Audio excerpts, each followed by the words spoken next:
My name is Audrey, and I never thought at 32 years old, my own father would point his finger in my face and demand I return $60,000 I never took. The worst part wasn't the accusation, but how quickly my entire family believed I would steal from my own mother. That night at our family dinner, as the words hung in the air, I realized blood doesn't guarantee loyalty. Sometimes the people who should love you unconditionally are the ones who condemn you without evidence. If you're watching this right now, drop a comment letting me know where you're viewing from, and hit that subscribe button if you've ever been wrongfully accused by someone you trusted. Trust me, you'll want to stick around for how this story ends. I was always the responsible one in my family. Growing up in a middle-class neighborhood in Seattle, I learned early on that hard work was valued above all else. My father, Harold, worked as a construction foreman, often putting in 60-hour weeks to keep our family afloat. My mother, Martha, was a nurse at the local hospital, working night shifts so she could be home when we returned from school. They weren't perfect parents, but they tried their best with what they had. As the eldest daughter, I naturally fell into the role of helper. By age 12, I was cooking dinners when Mom worked late. By 15, I was helping my younger sister Allison with her homework and making sure she made it to her extracurricular activities on time.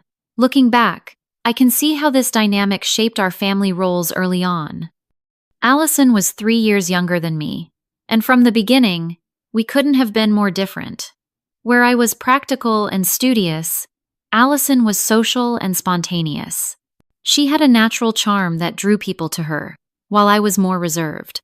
I noticed early on how my parents, especially my father, seemed to light up around her in a way they never did with me. It wasn't that they didn't love me, but their love for Allison always seemed more unconditional, more freely given. Despite our differences, Allison and I were close as children. We shared a bedroom until I was 16, whispering secrets late into the night and making plans for our futures. She talked about becoming famous, while I dreamed of financial security, something I'd noticed our parents struggling with throughout our childhood. Money was always tight in our household.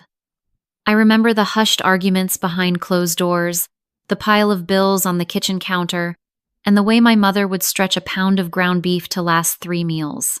When I was 14, I got my first job bagging groceries at the local supermarket. Every paycheck, I saved half and gave the other half to my parents, insisting they use it for bills. They initially refused, but eventually accepted my help with a mixture of pride and sadness that their teenage daughter felt responsible for contributing to family finances. Education was my ticket to a better life. I studied relentlessly throughout high school, earning a partial scholarship to the University of Washington. Even with the scholarship, college wasn't easy financially. I worked 30 hours a week at a campus bookstore while maintaining a full course load in accounting. There were nights I slept only 4 hours, running on coffee and determination. Meanwhile, Allison attended community college, dropped out after a year, and cycled through a series of retail jobs. After graduating with my accounting degree, I secured a position at a respected firm in Seattle. The financial stability I'd craved my entire life was finally within reach. I moved into my own apartment, started building savings, and even began helping my parents with larger expenses. When their roof needed replacing 3 years ago, I covered half the cost. When Dad's truck broke down, I helped pay for repairs. It wasn't that I felt obligated exactly, but I wanted to ease their burden after all they'd sacrificed for us. 2 years ago, my mother began experiencing health issues. What started as occasional forgetfulness progressed to concerning memory lapses. The doctors ran tests, but couldn't provide a definitive diagnosis beyond mild cognitive impairment. During this time, I stepped in to help manage her finances. I set up automatic bill payments, organized her banking information, and checked her accounts regularly to ensure everything was in order. My father was grateful for the help, as numbers had never been his strong suit. Through all of this, I maintained my reputation as the reliable daughter, the one who could be counted on in a crisis. I took pride in this role, never imagining it would be used against me in the worst possible way. The night everything fell apart started like any other family dinner. It was a Sunday in April, and I'd arrived at my parents' house with a homemade apple pie, my mother's favorite. Dad was grilling chicken in the backyard, Mom was setting the table, and Allison was lounging on the couch, scrolling through her phone. Everything seemed normal, peaceful even. Dinner began pleasantly enough. We talked about the unusually warm spring weather, Dad's upcoming fishing trip with his buddies, and my recent promotion at work. Mom seemed especially clear-headed that evening, laughing at Dad's corny jokes and asking thoughtful questions about my job. Allison was quieter than usual, but I didn't think much of it at the time. It wasn't until dessert that the atmosphere shifted. Dad cleared his throat in that deliberate way that always signaled he had something serious to discuss. My first thought was that maybe Mom's condition had worsened, and my stomach nodded with anticipation. "Audrey," he began, his voice unnaturally controlled, "we need to talk about your mother's bank account." I set down my fork, confused. What about it? Is something wrong with the automatic payments I set up? The look he gave me was cold, unlike anything I'd seen directed at me before. "Don't play dumb. We know what you've been doing." "Dad, I honestly don't know what you're talking about." He pushed back from the table so forcefully that the water glasses rattled. $60,000, Audrey. $60,000 is missing from your mother's account over the last 6 months. The accusation hit me like a physical blow. What? That's impossible. I help Mom balance her checkbook every month. There's no way that much money is missing. Mom, who had been silent until now, began to cry softly. "I trusted you with my finances, Audrey. How could you do this to me?" "Do what, Mom? I didn't take any money from you. I would never do that." I looked frantically between my parents, trying to make sense of what was happening. Dad slammed his hand on the table. "We have the bank statements right here." He pulled a folder from beside his chair and threw it across the table. Papers spilled out, showing withdrawal slips and account summaries, monthly withdrawals, all after you started helping with her accounts. With shaking hands, I examined the papers. There were indeed records of large cash withdrawals, ranging from $8,000 to $12,000 each month, but I hadn't made these transactions. I looked up, desperate to convey my innocence. "I didn't make these withdrawals. This isn't my signature, Dad.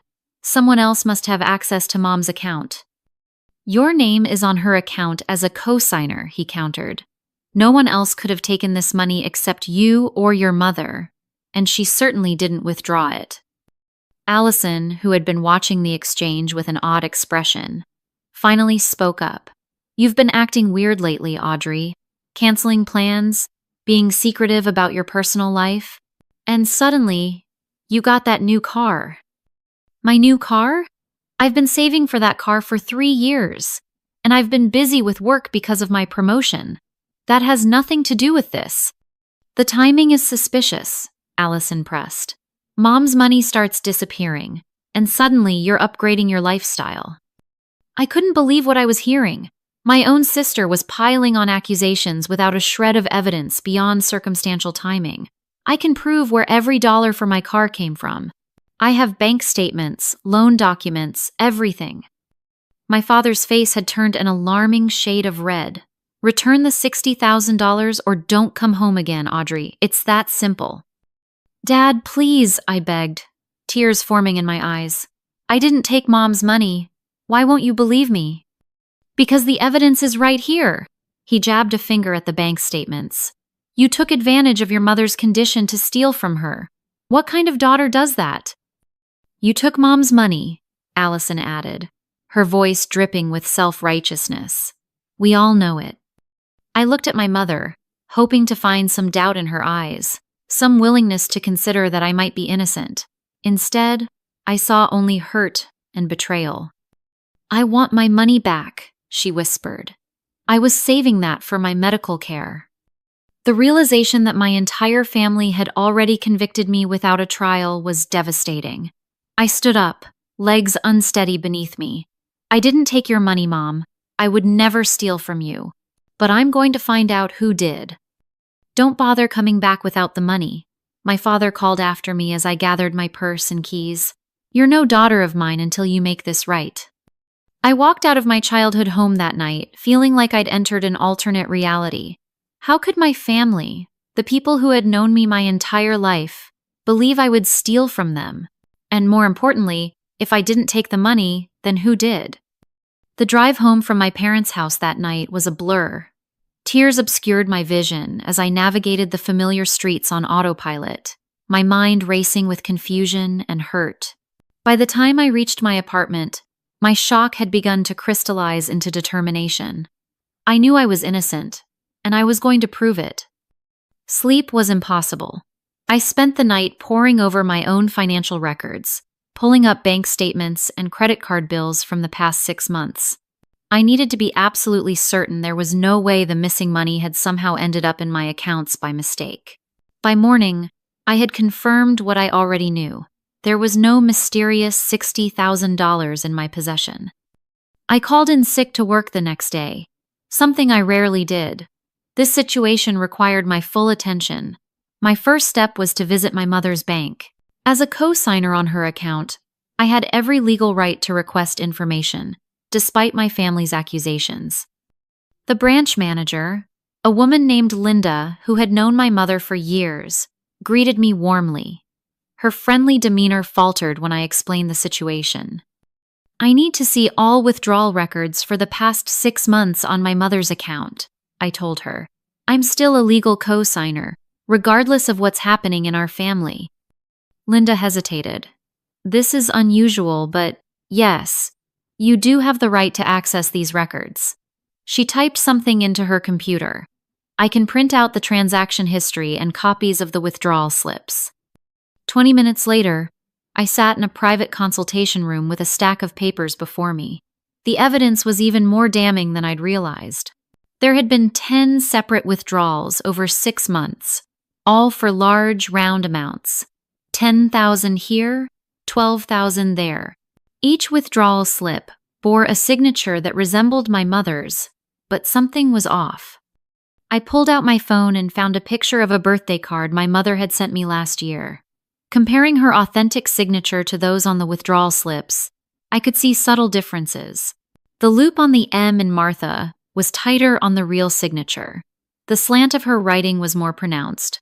Someone had forged her signature and done a decent but imperfect job of it. But who? The obvious answer was uncomfortable to consider. As a co-signer, I was one of only 2 people who could legally withdraw money from the account without triggering fraud alerts. The other was my mother herself, who I was certain hadn't made these withdrawals given her reaction at dinner. There was a third possibility, though. If someone had access to my mother's ID and knew enough personal information to satisfy a teller's cursory verification, they might have been able to impersonate her. And there was only one person besides me who would have such intimate knowledge of my mother's personal information, Allison. The thought made me sick to my stomach. Could my own sister be stealing from our mother and letting me take the blame? It seemed both unthinkable and, given her behavior at dinner, disturbingly possible. I needed more information. Linda, I called, returning to the manager's desk. Is there any way to know which teller processed these withdrawals, or if there's surveillance footage of the transactions? Linda frowned. The teller information is on each slip. As for footage, the bank only keeps it for 90 days for security purposes. This meant I could potentially access footage for the most recent withdrawals, but not the earlier ones. It was a start. I'd like to request the available footage for these dates, I said, pointing to the 3 most recent withdrawal slips. I believe someone is impersonating either me or my mother. This is becoming a serious matter, Linda said. If you're alleging fraud, we should involve our security team. Not yet, I replied quickly. I need to gather more evidence first. This is a family matter, and I want to handle it carefully. Linda reluctantly agreed to my request, promising to have the security team pull the available footage and contact me when it was ready. My next step was to call my friend Jessica, who worked as a financial crimes analyst at a different bank. We met for coffee that afternoon, and I laid out the entire situation. "This is definitely identity theft," Jessica said after examining copies of the withdrawal slips I'd obtained. "The question is, who's doing it?" "I think it might be my sister," I admitted. The words painful to say aloud, but I need more evidence before I make that accusation to my parents. They already don't believe me. Jessica nodded sympathetically. "Follow the money. Whoever took $60,000 either spent it on something significant or deposited it somewhere. Look for changes in your sister's lifestyle, major purchases, new accounts." It was solid advice. I spent the next few days discreetly investigating Allison's recent activities. Through social media, I noticed she'd posted photos of a new designer purse, expensive restaurant meals, and a weekend trip to Vegas 2 months ago that I hadn't heard about. None of these things were smoking guns on their own, but collectively they suggested a level of spending that didn't align with her job as a retail manager. I also remembered something odd. 6 months ago, around when the withdrawals began, Allison had introduced the family to her new boyfriend, Tyler. I'd only met him twice, finding him charming but somewhat evasive about his work and background. Could he be involved somehow? A quick internet search revealed that Tyler had a LinkedIn profile listing him as a financial consultant, but with no specific company mentioned. His Facebook page showed similar luxury spending to Allison's: expensive watches, high-end restaurants, a new motorcycle. I needed to dig deeper into this connection. Using a mutual friend as an excuse, I invited Allison to lunch, hoping to gather more information without revealing my suspicions. She accepted surprisingly quickly, perhaps seeing an opportunity to continue portraying me as the villain in the family drama. We met at a casual restaurant downtown. Allison arrived 20 minutes late, dressed in clothes that I recognized as being well beyond her normal budget. "Nice blouse," I commented casually. "Is it new?" "Yeah," she said with a dismissive shrug. "Just a little something I picked up last week." I recognized the brand, having browsed the same store recently. The blouse would have cost at least $300. Things must be going well at the store. "They're fine." She changed the subject quickly. "Have you returned Mom's money yet?" I maintained my composure with effort. "Allison, I didn't take Mom's money. I'm trying to figure out what really happened." She rolled her eyes. "Give it up, Audrey. The evidence is clear. Just admit what you did, return the money, and maybe the family can start to heal." Throughout lunch, I noticed how Allison deflected questions about her finances and Tyler, while continuing to press me about the missing money.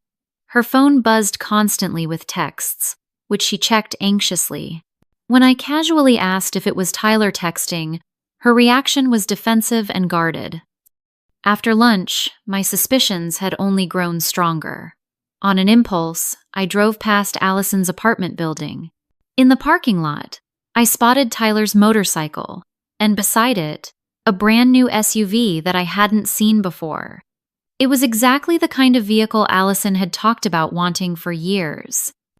The pieces were starting to fit together, but I still needed hard evidence. The bank called the next day to inform me that the security footage was ready. With growing anticipation and dread, I went to view it. The bank's security room was small and windowless, with several monitors displaying different camera angles of the branch. Linda and a security officer named Steve sat with me as they queued up the footage from the dates I'd requested. "We've located 3 separate videos that match the withdrawal dates you specified," Steve explained. "The camera angle gives a clear view of the teller window." The first video began to play. My heart raced as I watched the time stamp in the corner, knowing this would be the moment of truth. A woman approached the teller window, her back to the camera. She wore a hat and sunglasses, but her build and height were unmistakable. "That's my sister," I whispered, a mixture of vindication and heartbreak washing over me. The footage showed Allison presenting ID to the teller, engaging in casual conversation, and then receiving a large amount of cash. She signed the withdrawal slip with practiced ease, making it look natural. The second and third videos showed similar scenes, though in one, Tyler waited nearby, casually browsing a pamphlet stand while Allison conducted the transaction. "Would it be possible to get copies of these videos?" I asked. Steve nodded. "We can provide them since you're a co-signer on the account. But Miss Wilson, this appears to be fraud. The bank will need to open an investigation." "I understand," I said. "But please give me a few days before you make it official. This is my family, and I need to handle it carefully." With copies of the footage and transaction records in hand, I had solid evidence of who had been stealing from my mother's account, but something still didn't make sense. Why would Allison need $60,000? Even with her spending habits, that was an enormous sum. My investigation deepened as I began looking more closely at my sister's life. Through a mutual friend who worked at Allison's store, I learned that she had been having problems at work, nearly fired twice for cash register discrepancies. More concerning, there were rumors that she often disappeared on her breaks to place bets with a bookie who operated near the mall. A gambling problem would explain the need for large sums of cash, but I needed more concrete evidence before confronting my family. I decided to take a risk. Using the spare key to Allison's apartment that I'd kept for emergencies, I let myself in while I knew she was at work. I felt terrible violating her privacy this way, but the stakes were too high to worry about niceties. Inside, I found evidence that confirmed my worst fears. Hidden in her desk drawer were multiple overdue notices from credit card companies, a letter from a payday loan company threatening collections, and most damning of all, handwritten IOUs to someone named Vince, totaling over $30,000. There were also brochures for casinos in Las Vegas and receipts from online gambling sites. As I continued searching, I found something even more disturbing. In Allison's nightstand was a small notebook containing what appeared to be practice versions of our mother's signature. Page after page showed attempts to perfect the forgery, with notes in the margins about specific letter formations. But the most heartbreaking discovery came when I found a folder labeled Mom's Medical tucked beneath Allison's mattress. Inside were medical reports that I'd never seen before, including a neurologist's assessment from 3 months ago that clearly stated my mother was showing early signs of dementia. The doctor had recommended follow-up appointments and possible medication, but to my knowledge, none of this had happened. My family had been hiding my mother's condition from me. Perhaps they thought I already had too much on my plate, or maybe they were in denial themselves. Whatever the reason, this information put the missing money in a new light. The $60,000 my mother mentioned saving for medical care would likely be essential for her treatment going forward. As I was about to leave, I noticed Allison's phone on the counter.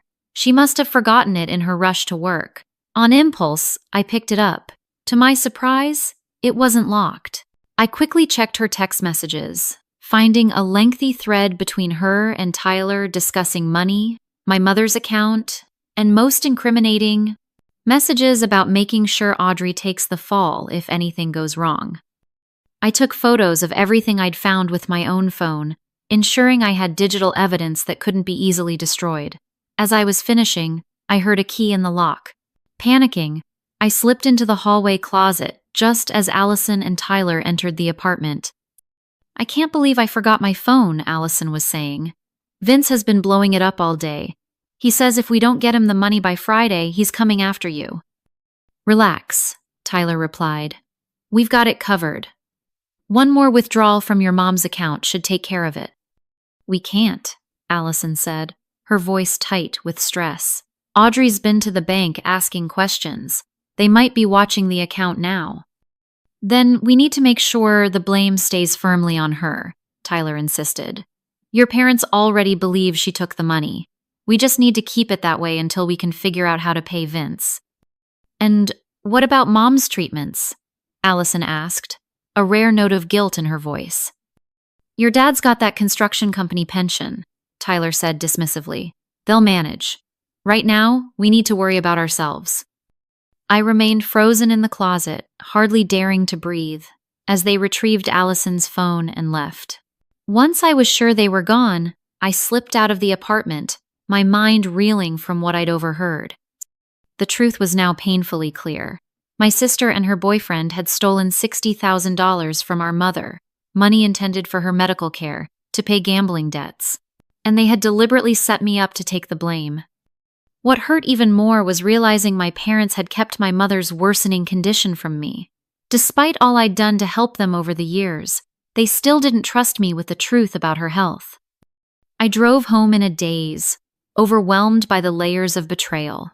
My family was in deeper trouble than I'd imagined, and fixing it would require more than just exposing Allison's theft. I needed to decide not only how to clear my name, but whether this family was worth saving at all. Armed with evidence and a growing sense of resolve, I decided to approach my parents directly. Perhaps seeing proof of Allison's deception would open their eyes to the truth. I called ahead to make sure they would both be home and that Allison wouldn't be there. My father answered the door with a cold expression that softened slightly when he saw my serious demeanor. "Have you brought the money back?" he asked, his voice gruff but lacking the anger from our last encounter. "No, Dad. I've brought the truth. Can we talk inside?" He hesitated, then stepped aside to let me in. Mom was sitting in her favorite armchair, looking smaller and more fragile than I remembered. Her eyes lit up briefly when she saw me, then clouded with confusion. "Audrey brought some information about the missing money," Dad explained to her slowly. I sat across from them and carefully laid out what I'd discovered. The bank footage showing Allison making withdrawals, the forged signatures, the evidence of gambling debts. I showed them photos of the practice signatures I'd found in Allison's apartment and played a recording of Tyler's conversation about pinning the blame on me. "This is ridiculous," my father interrupted, though I could see doubt beginning to creep into his expression. "You could have doctored these videos or planted this evidence." "Dad, why would I do that? Think about it. I've always helped this family financially. I have a good job, savings, investments. Why would I suddenly need to steal from Mom?" Before he could answer, the front door opened, and Allison walked in. She froze when she saw me sitting with our parents, surrounded by evidence. "What's she doing here?" Allison demanded. "I thought you said she wasn't welcome until she returned the money." "Your sister has brought some concerning information," Mom said, her voice surprisingly clear. "She says you took my money, Allison." Allison's face flushed red. "That's absurd. She's just trying to shift the blame because she got caught." She turned to me with venom in her eyes. "How dare you come here and try to turn them against me?" "I have video footage of you at the bank, Allison," I said calmly, "making withdrawals from Mom's account on 3 separate occasions. The bank is opening a fraud investigation." "You're lying!" she screamed, but the panic in her eyes told a different story. "I also found these in your apartment." I held up my phone showing photos of the IOUs and practice signatures. "You've been stealing from Mom to pay gambling debts, and you and Tyler plan to frame me for it." My father stood up abruptly. "You broke into your sister's apartment? That's illegal, Audrey." I couldn't believe he was focusing on that detail, rather than the evidence of Allison's theft. "I used the spare key you gave me for emergencies. This qualifies, don't you think?" "You had no right," Allison shouted, tears streaming down her face now.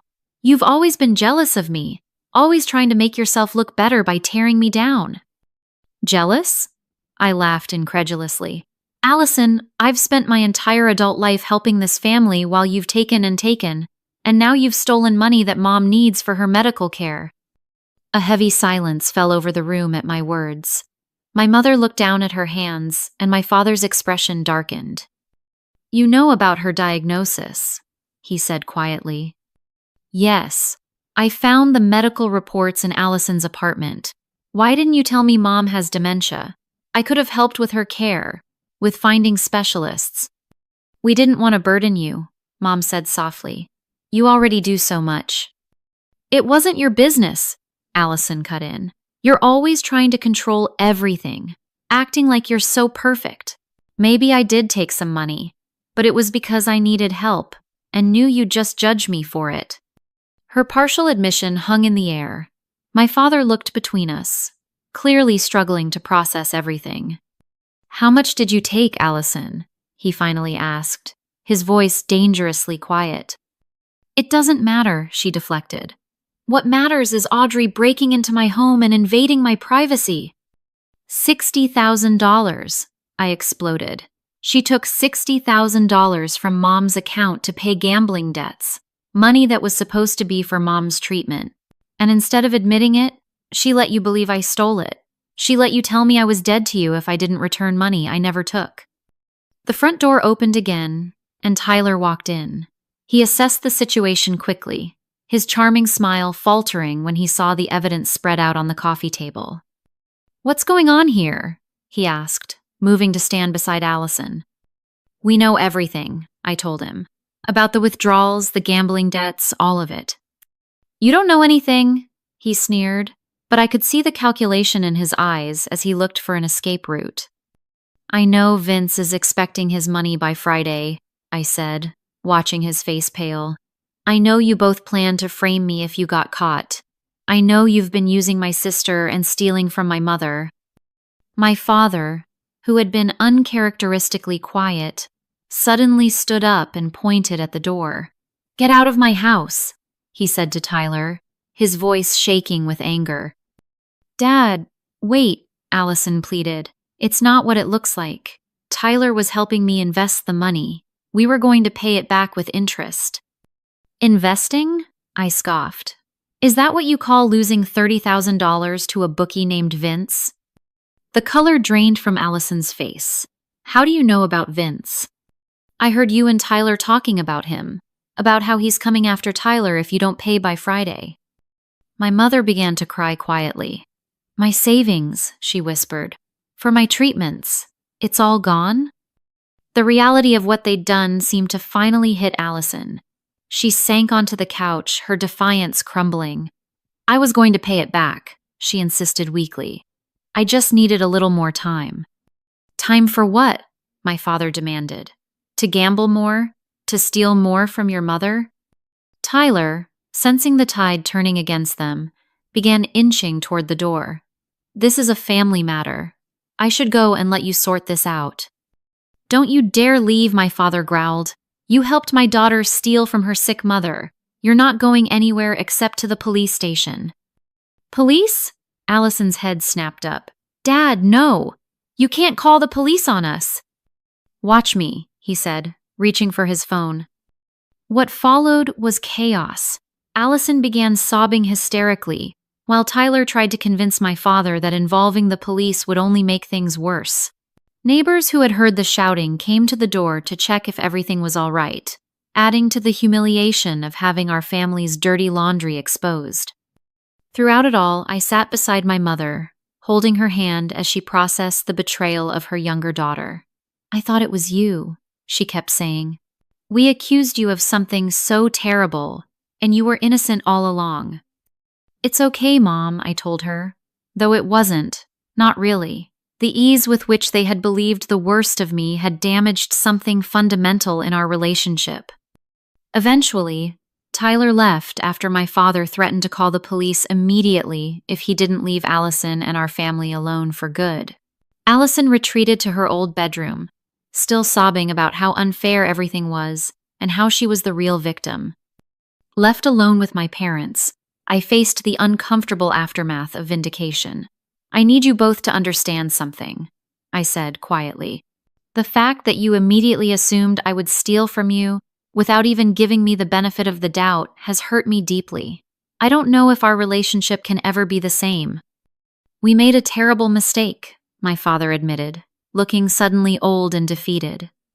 I don't expect you to forgive us right away, or maybe ever. But I hope you'll give us a chance to make it right. I wasn't ready to offer forgiveness, not yet. Right now, we need to focus on Mom's care and figuring out what to do about the stolen money. The rest will have to wait. As I left that night, I felt hollow rather than triumphant. I had cleared my name, but at what cost? My sister might face criminal charges. My mother's condition was worse than I'd known, and the trust within our family was shattered. The question now was whether anything could be salvaged from the wreckage. In the week following the confrontation, I threw myself into gathering conclusive evidence. The bank's fraud department had officially opened an investigation, providing me with copies of all transaction records and teller slips with the forged signatures. The surveillance footage clearly showed Allison making the withdrawals, sometimes alone and sometimes with Tyler hovering nearby. I consulted with a lawyer friend, Megan, about potential legal actions. Your sister committed identity theft and bank fraud, she explained during our meeting. These are serious crimes with potential jail time. And if I decide not to press charges? I asked, still conflicted about sending my own sister to jail despite everything she'd done. That would be up to you and your mother, since she's the primary victim. But remember, your sister stole $60,000 that was meant for your mother's medical care. That money needs to be recovered somehow. The theft had placed my family in a precarious financial position. My father had contacted me privately, admitting that their savings were nearly depleted after paying for my mother's initial medical assessments. The $60,000 had represented the bulk of their retirement nest egg, set aside specifically for my mother's future care needs. We were counting on that money to get your mother into a memory care facility when the time comes, he confessed, his voice heavy with worry. Without it, I don't know what we'll do. I promised to help them figure something out, regardless of what happened with Allison. Family obligations ran deep, despite recent events. Meanwhile, Allison had been alternating between tearful apologies and defensive accusations. She called me repeatedly, sometimes begging for forgiveness, and other times blaming me for ruining her life by exposing her theft. You could have just talked to me privately, she argued, during one call. Instead, you humiliated me in front of Mom and Dad. Like you did to me? I countered. You let them believe I stole from Mom. You let Dad tell me I was dead to him if I didn't return money I never took. I was desperate. Vince was threatening Tyler. I didn't know what else to do. You could have asked for help, Allison. You could have told the truth. Would you have helped me pay gambling debts? She asked bitterly. The question gave me pause. Would I have? Probably not in the way she wanted, by simply handing over cash. But I would have supported her getting professional help for her gambling addiction. I would have stood by her through recovery. That's what family was supposed to do. During this time, I also reflected deeply on my childhood and family dynamics. Looking back with adult eyes, I recognized patterns I'd been too close to see before. The way my father had always favored Allison, excusing her mistakes while holding me to higher standards. How my mother had relied on me for practical support but turned to Allison for emotional comfort. The subtle message had always been that I was valued for what I could provide, while Allison was valued simply for who she was. Understanding these patterns didn't excuse what Allison had done, but it helped explain how she had developed such a profound sense of entitlement. In her mind, taking the money might have seemed justified somehow, as if the world owed her special consideration. I gathered all the evidence into a comprehensive file: bank records, surveillance footage, photos of the forged signatures, text messages between Allison and Tyler discussing the scheme. The final piece came when I received an email from the bank confirming that the handwriting on the withdrawal slips did not match my mother's official signature on file. With this complete evidence portfolio in hand, I had to make a decision about pressing charges. This wasn't just about punishing Allison. It was about whether there was any path forward for our family. I arranged to meet my parents at their home again, bringing the evidence file with me. Allison would be there too, at my insistence. This needed to be resolved with everyone present. The atmosphere was tense as we gathered in the living room. My mother looked frail, the stress of recent events taking a visible toll. My father seemed to have aged years in just a week. Allison sat apart from them, eyes downcast. I've brought everything together, I said, placing the file on the coffee table. The bank has confirmed this was fraud. They're waiting on our decision about pressing charges before they proceed. Charges? My mother repeated, distressed. Against Allison? Yes, Mom. What she did was criminal. She stole $60,000 from you by forging your signature. Allison began to cry softly. I know what I did was wrong. I got in too deep with gambling. Tyler convinced me it was just borrowing, that we'd win it back and replace it before anyone noticed. But you didn't win it back, my father said flatly. And when you were caught, you blamed your sister. I panicked. I didn't know what else to do. She looked up at me pleadingly. Audrey, please don't send me to jail. I'll do anything to make this right. I took a deep breath, having already decided my course of action during my drive over. I'm not pressing charges on one condition. You get help for your gambling addiction, and you find a way to pay back every cent you took from Mom. Relief washed over her face, quickly followed by confusion. How am I supposed to pay back that much money? I don't have it. You'll figure it out, I said firmly. Get a second job. Sell your designer clothes and that new SUV. Ask Tyler to contribute, since he was part of this too. I don't care how you do it, but Mom needs that money for her care. My father nodded in agreement. Your sister is showing you more mercy than you deserve. If it were solely up to me, you'd be facing a judge right now. There's one more thing, I added. I want you to tell me right now why you thought it was okay to let Mom and Dad believe I stole the money. I want to hear you say it out loud. Allison squirmed uncomfortably. I knew they would believe it was you because you handle Mom's finances. It was convenient. No, I pressed. The real reason, Allison. She looked down at her hands. Because they always forgive me, she whispered. They never forgive you. I knew if they thought you did it, they'd cut you off. But if they knew it was me, they'd find a way to excuse it. Her brutal honesty hung in the air. My parents looked stricken, perhaps recognizing the truth in her assessment of their parenting. That's the pattern that needs to change, I said, addressing my parents now. You enabled this behavior by always holding Allison to a lower standard. That stops now, or I walk away from this family for good. My father nodded slowly, tears in his eyes. You're right. We failed both of you in different ways.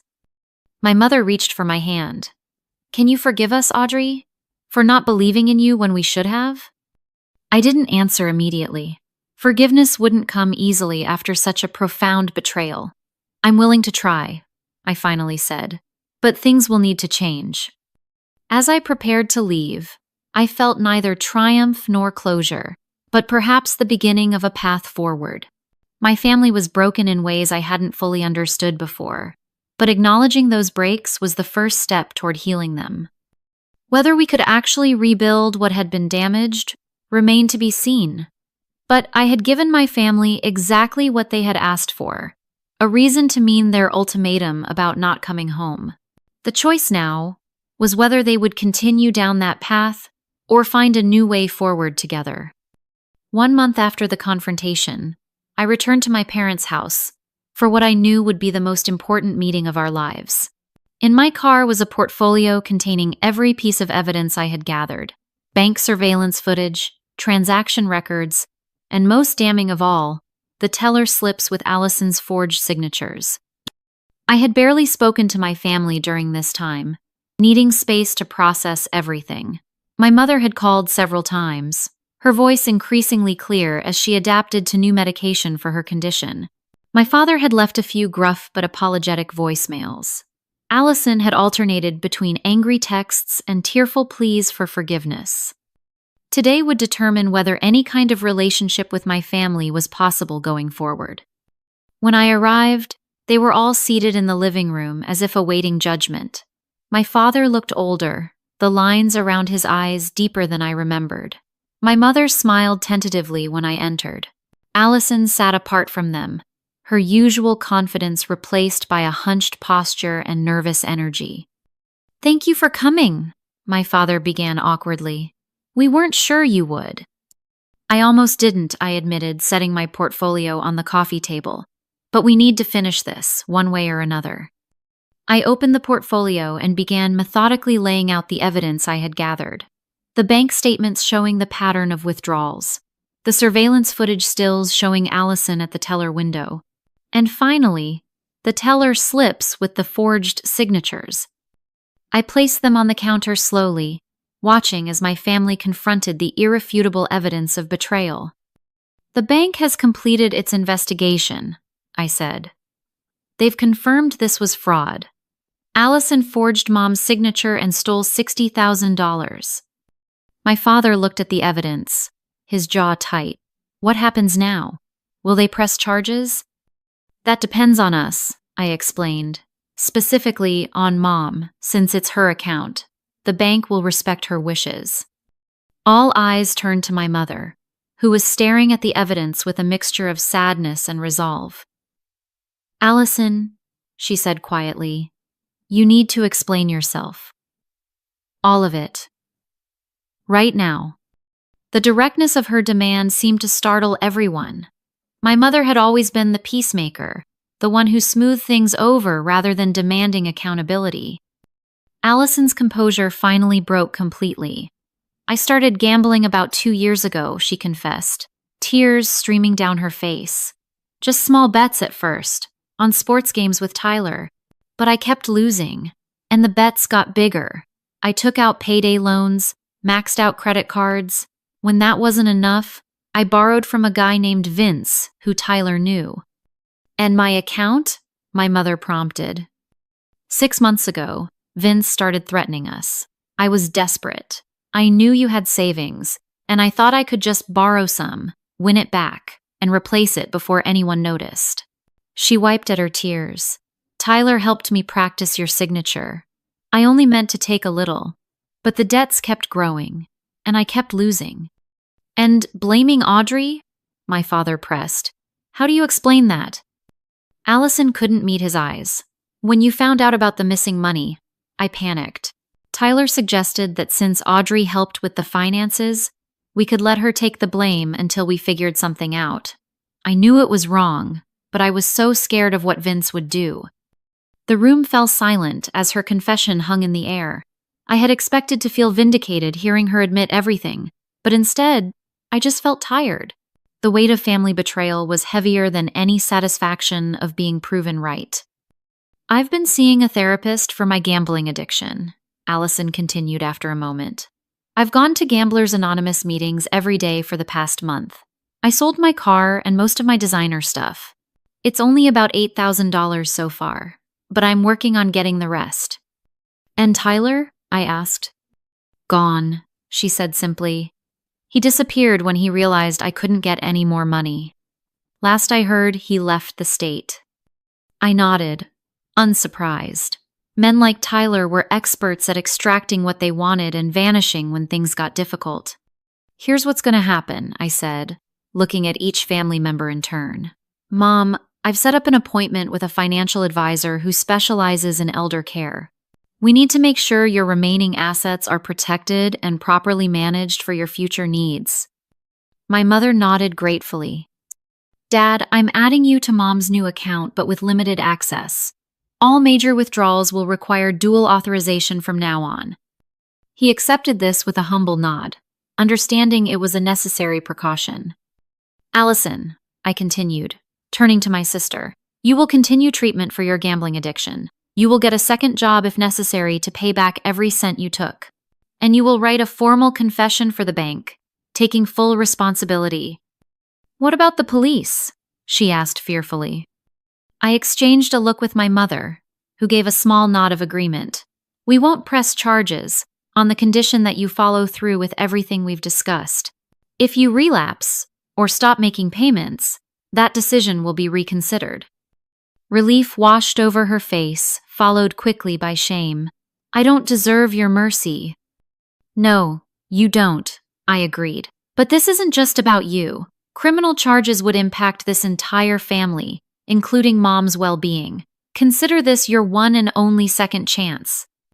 With the terms established, a fragile peace settled over the room. It wasn't forgiveness, not yet, but perhaps the beginning of a path toward healing. Over the following months, our family slowly began to rebuild. Allison stayed committed to her recovery, working 2 jobs to make monthly payments toward the stolen money. My parents attended family therapy sessions, confronting the patterns that had contributed to our dysfunction. My mother's medication helped stabilize her condition, giving us precious time to strengthen our relationships before her illness progressed further. As for me, I maintained a careful distance while remaining involved in my mother's care. Trust, once broken, couldn't be instantly restored. But I found that helping my family navigate this crisis had given me a new perspective on my own worth. I was more than the reliable daughter, the financial provider, the responsible one. I was a woman who stood up for truth, who refused to accept blame for something I hadn't done, who demanded respect rather than settling for less. 6 months after that final confrontation, my mother called to invite me to Sunday dinner. "Just us this time," she assured me. "Your father and I want to talk to you." I accepted cautiously, unsure what to expect. When I arrived, the house smelled of pot roast, my favorite childhood meal. My parents welcomed me with a warmth that felt genuine rather than performative. After dinner, my father cleared his throat.